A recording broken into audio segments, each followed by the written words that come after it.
What's going on, everybody? Welcome back to another episode of Cabin Checks. And man, today I've got a topic that it's really been pulling at my heartstrings. Like it's really been occupying a lot of mental real estate over the past couple of days ever since this experience happened to me. And I really want to know your opinion on this. So if you find any value from this, be sure to share it with other people and be sure to leave a comment below because this is one that's really been making me think, and I want your opinion on it too. So here's what happened to me.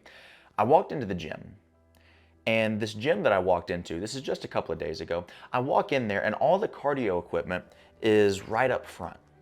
And it's just two rows, one in front of the other, of treadmills, ellipticals, stair climbers, etc., etc. And so I walk in there, I jump on a treadmill, and I do my normal warm-up sequence. Usually, I'll either run or walk a mile. If I walk, I'll go 10 incline, 3 miles an hour or so, and then if I run, I'll just go 7 or 8 miles an hour until I hit a mile. And this particular day, I decided to walk. And I'm going, and I'm warming up.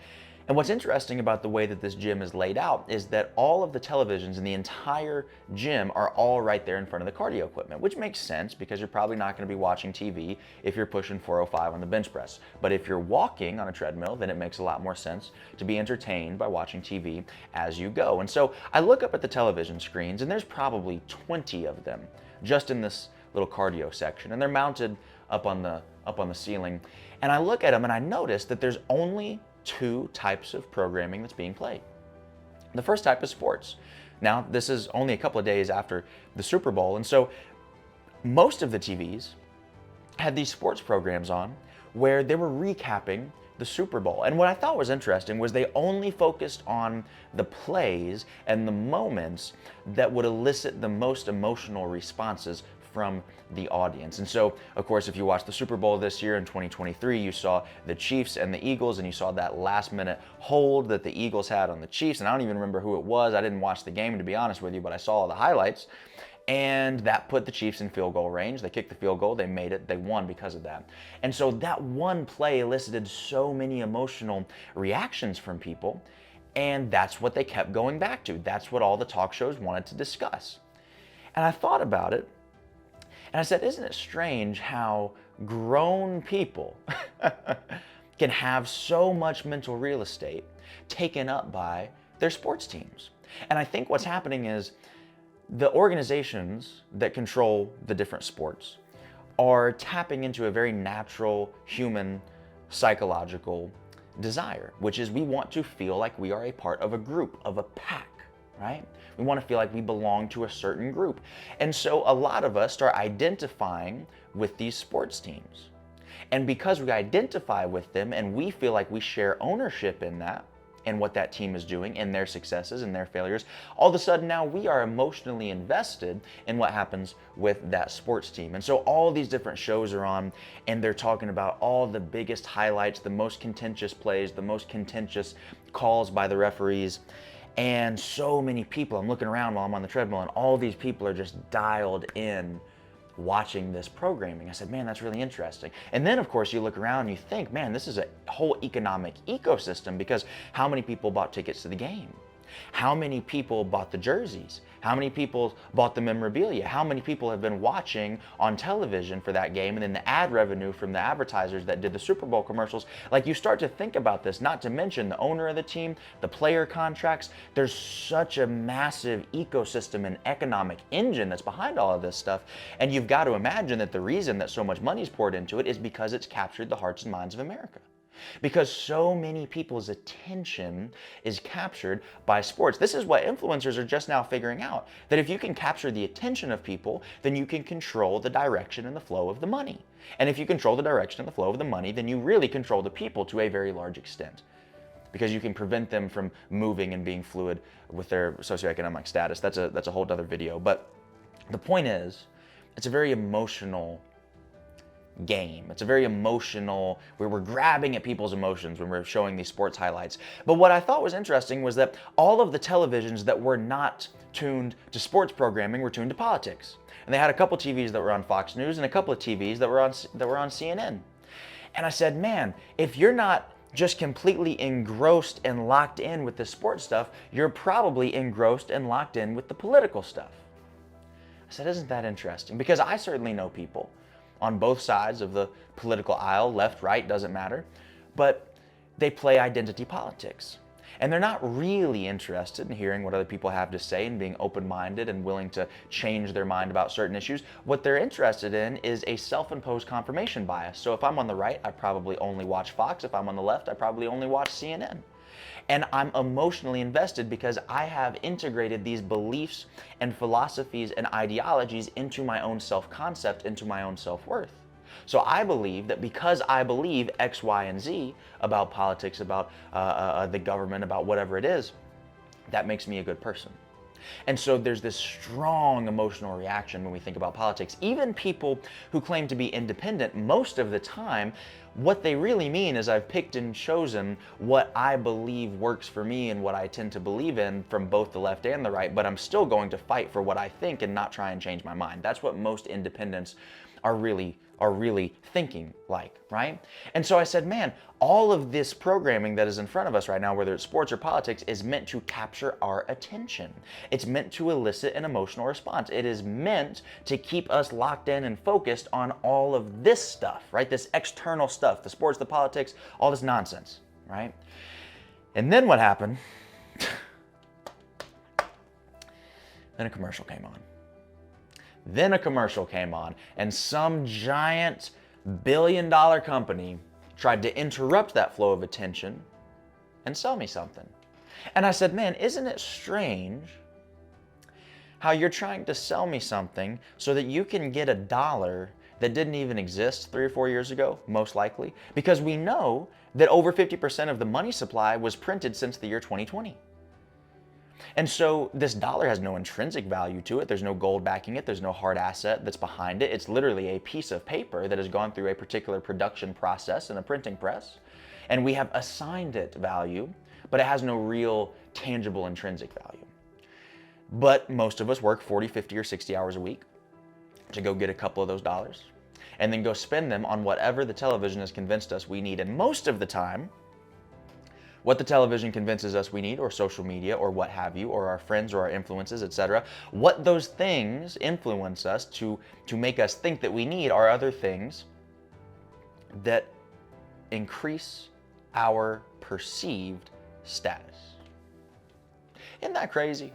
We work all week to go make money that doesn't mean anything, that isn't real, to go impress people that we don't know or like. I saw people in the gym fully decked out head to toe, Lululemon, and Jordans on their feet, walking on the track. Why? Because you think that when somebody else looks at you, it's going to make them feel a type of way, and that feeling that you assume they're having is going to make you feel better about yourself in your own mind. I'm just trying to tell you what I observed. And so what was interesting to me is how our one thing that we have, because we only have one thing, and that's our consciousness. Because all the money, cars, houses, clothes, it all goes away. From ashes to ashes, it all goes away. It ain't gonna be here 100 years from now. I don't care who you are, how healthy you are, the one guarantee I can make you, if you're watching this video, whatever you got is not gonna be here in 100 years. Or the stuff might be, but it's gonna belong to somebody else. It ain't gonna belong to you in 100 years. And yet, we're not focused on being present. We're not focused on enjoying the moment. We're not focused on relationships. We're not focused on the people that we love and the people that we care about. We're not focused on creating memories and experiences. We're not focused on living life. We're focused on all this external stuff that doesn't make a difference. And the economy has created a process, a very intentional and deliberate systematic process to capture our attention. So if we want to say that all we really have is our own consciousness and ability to think freely and make our own decisions, to chart our own path as free-thinking human beings that are created in the image of God, if that is what we say that we really can call our own, can we really? Because most of our decisions are not made by us. Most of our decisions are made by our emotional attachment to our sports team, or our emotional attachment to politics, or our chemical and also emotional reaction to substances, right? Like here's the thing, if sports don't get you, the news will. If the sports and the news doesn't get you, then alcohol will. If sports, the news, and alcohol doesn't get you, then sex will get you. If sports, news, alcohol, and sex doesn't get you, then maybe drugs will get you. If sports, news, alcohol, well, what else did I go through? Sex and drugs don't get you, then money and greed will get you. Like, there's so many things that remove our power. The one thing that we have to think freely and to make our own decisions, to live our own lives as we believe that they should be led. We're the only creature that can have a vision of a life that we feel is worth living, is meaningful, and then do what is required to turn that vision into a reality. A dog can't do that, a cat can't do that, no other animal on the planet can do that but us. That's the only thing we got, because everything else goes away as soon as we check up out of here. And yet, all these different systems are taking that from us by influencing our decisions, so that our decisions and our very thought process is not even our own. And to me, the immediate question that comes up is this simply a process of, what would you call it, entropy? Of natural equilibrium, right? Is this a process where we find things that work and it funnels up to the top, right? Because no matter it's the 80-20 principle, right? 80% of the results are done by 20% of the people. And it's actually, in reality, most of the time, much more of a inequitable distribution than that. It's usually more like 90-10 or even 95-5. But is this just one of those things where people started playing sports? It was a lot of fun. And because people are drawn to those team-based activities, because we want to feel like our identity is tied up in another group, that we want to feel like we belong to something, that we want to have a cause, and because most of us aren't courageous enough, just being honest, to go out there and start our own movement, our own cause, follow the beat of our own drum, we're not going to do that for ourselves. So we look at other people who are living their dreams, who are competing, who are in the arena, and we attach ourselves, our identity, our worth to them. That's why it's such an emotional attachment. So did that just work? And so many people, because it was just that entertaining, so many people started watching, and then it naturally grew into the economic conglomerate that it is now, and it just makes sense because that attracts a large number of people. That could be the case. Or I think it would be naive not to at least ask the question, was that an intentional and deliberate design? Are there some old dudes with gray hair in a room somewhere, along with the rest of the Illuminati members, that say, hey, I wonder if we design sports in such and such way, if we design the media system in such and such way, then we'll be able to capture the attention of the public, and 95% of the population won't be able to think for themselves and will not be able to live their own lives based on their own decisions, because we will control the inputs that they use to make their decisions, which in a roundabout way means that we control the outputs and we control the decisions themselves that the population is making. And that makes us in control, that makes them weak. I don't know. But you gotta ask the question, right? I mean, surely you gotta ask the question. So, I don't know. I think there's an argument to be made for both sides. I think that it's an interesting thought experiment nonetheless. But I also think that the only way to combat that, if you're listening to this so far and you're like, man, this sounds crazy, and I don't want to be caught up in that, then I think the only way to protect yourself from it is to truly live life on your own terms. I think that the only way to protect yourself from it is to rid yourself of as much distraction as possible, right? So many of us use social media, but we don't use it, it uses us. So how many of these distractions can you get rid of? Can you do a dopamine detox? Can you just get rid of all this junk that is clouding your mind and is dictating your decisions? Can you meditate? Can you free up that mental real estate and see what you think? Like, you don't even know what you think because you're so clouded by all this outside influence. You don't even know what you think. So I think we got to rid ourselves of distractions, right? Whatever that thing is for you that's got a firm hold on your mind, right? If it's social media. And I'm not even talking about, this is what's so amazing. I'm not talking about people who are addicted to social media. I'm not talking about people who are alcoholics. I'm not talking about people who have a gambling problem. I'm talking about everyday people who simply use these outlets as entertainment, but because of the level and duration of exposure to these different things, it has influenced the way that they think and make decisions. And so again, their decisions are not their own. They are the aggregate of their own mental processing combined with the influence that they have picked up from the external world. I'm not saying that everybody should go be a monk and have absolutely no external influence or distraction, but what I am saying is that it might be a good practice to rid yourself of some of these distractions, at least periodically, so that you can reset and know that you still have control over your own mind. That's what I think. I think the other thing that we have to do is begin to get ourselves uncomfortable, because a lot of these things that capture our attention, it's not just because it's entertaining, it is because it is comfortable. It is easy to sit there and watch TV because it's easier to get dopamine from that. It's easier to get dopamine from scrolling on social media than it is to do something productive that is actually going to generate that feeling and that emotion from within. It's hard to build something. It's hard to become somebody that is, and people are going to disagree with me on this, everybody is worthy of happiness, but you still have to work for it. Like, everybody's worthy of being happy and living a phenomenal life. Just because of who you are and the way that God made you, you are worthy of having a phenomenal life. That being said, nobody is just so worthy of it that it means that you don't have to work for that.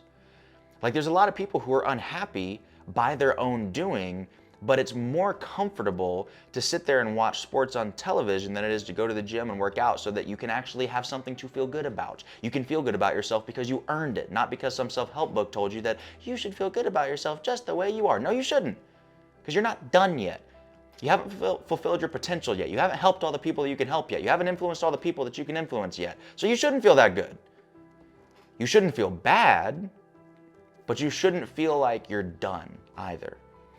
And the more progress you make, the happier you're going to feel about yourself, and the better you're going to feel about yourself. And it's easier to not go through what is required to build that version of you than it is to go through it and build that version of you. And that's why these things have a hold on us. So if you can make the commitment to every single day, just do one thing that is uncomfortable. Take a cold shower, run a mile, do 100 push-ups, get on the conference call that you don't want to get on. Like, write a page of the book that you've been stalling on writing. Whatever that thing is for you, just do it. If you want to get your mind back, if you want to get your own free will back, if you want to get your decision-making back. I think that's the only way to do it. I hope you got value out of this video. I hope I didn't freak you out too much. I know it's a little darker undertone to this one, but I sincerely hope that you enjoyed it, and I hope that it made you think. This is not a happy motivational video, but I do hope that it makes you think and it makes you reevaluate some of the decisions that you make and the way that you live your life. If you got value from this, if this enlightened you in any way, please do me a favor. Share this with somebody else who's going to benefit from it. Share this with somebody else who's going to find value from it. Comment below your thoughts and opinions. I want to know what you think, because my mind's racing over here, but I want to know what you think. Don't forget to like and subscribe. Until next time, I'll see you on the next episode. Peace.